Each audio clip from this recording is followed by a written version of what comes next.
ចានាងខ្ញុំមានតែគ្រប់អរគុណទៅដល់ពុកម៉ែបងប្អូនជាទីស្រឡាញ់ទាំងអស់គ្នាណាពេលនេះកាត់ស្លឹកដើមស្បូនស្ត្រីឬគ្រីណូមឡាទីហ្វូលីយ៉ូមស្លឹកស្លឹកហ្នឹងជួយតែអតិជនណាពុកម៉ែបងប្អូនកាត់អត់ទាន់រួចទេស្អាតព្រឹកកាត់បន្តណាពុកម៉ែបងប្អូន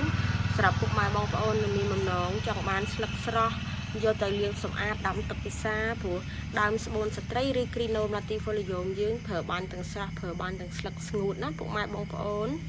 ហើយអរគុណមែនទែនដល់ពុកម៉ែបងប្អូនទាំងអស់គ្នា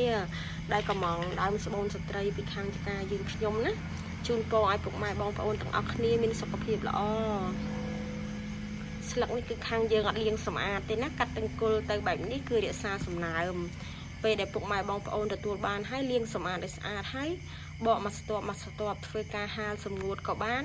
ឬមួយក៏ធ្វើការដាំទឹកពិសាជាស្លឹកស្រស់ក៏បានដែរណា